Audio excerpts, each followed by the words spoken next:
लैंगिक हिंसा विरुद्धको 16औं दिने अभियान अन्तर्गत प्रविधिको सही प्रयोग गरौँ, लैंगिक हिंसा अन्त्य गरौँ, प्रविधिको सही प्रयोग गरौँ, लैंगिक हिंसा अन्त्य गरौँ भन्ने नाराका साथ आज मिति 2082 मङ्सिर 17 गते दुल्लु नगरपालिकाका आयोजनामा आयोजित यस वक्तृत्व कला प्रतियोगिताको शीर्षक रहेको छ लैंगिक हिंसा न्यूनीकरण बारेमा। म श्री प्रेमदेवी माध्यमिक विद्यालयदेखि कक्षा 9 मा अध्ययनरत छात्रा आफ्ना भनाइहरू हजुरहरूका माझमा राख्न पाउँदा आफूलाई धेरै भाग्यशाली ठान्दछु र आयोजक प्रति हार्दिक आभार व्यक्त गर्दै आफ्ना भनाइहरू राख्ने अनुमति चाहन्छु। सभाध्यक्ष महोदय, लैंगिक हिंसा भन्नाले कुनै पनि व्यक्ति वा समूहले अर्को व्यक्ति वा समूहलाई लैंगिक आधारमा उसलाई पीडा वा कष्ट पुर्याउने कार्यलाई लैंगिक हिंसा भनिन्छ। लैंगिक हिंसा भनेको कुनै एउटा व्यक्तिको मात्र समस्या होइन, यो समग्र राष्ट्र समाज परिवारकै समस्या देखिन्छ। नेपालमा बसोबास गर्ने प्रत्येक नागरिकलाई मानसिक, शारीरिक, भावनात्मक र आर्थिक रूपमा पीडित गर्ने लैंगिक हिंसाले गरेको छ।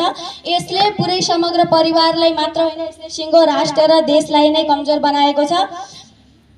लैंगिक हिंसा मानव अधिकारको हनन हो, तसर्थ हरेक वर्ष नोभेम्बर 25 देखि डिसेम्बर 10 सम्म मनाइने 16औं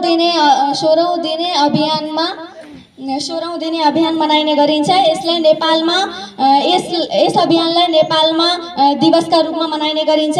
अब प्रश्न उठ्छ, यो 16औं दिने अभियान मनाउनुको कारण के थियो? हाम्रो स्वतन्त्र नेपाल देशमा सन् 1960 मा डोमिनिकन गणतन्त्रका मिरावेल परिवारका 3 जना दिदी बहिनीहरूलाई तत्कालीन रूपमा त्रुजीले सरकारले निर्मम हत्या गरेको थियो। एकै परिवार वा घरबाट उनी 3 जना दिदी बहिनीहरू मेरिया, पेट्रिया र मिनर्भाको हत्या निर्मम रूपमा भएकाले उनीहरूको याद र सम्मान र सम्झनाका रूपमा मनाइने यो 16औं दिने अभियान मनाइने गरिन्छ।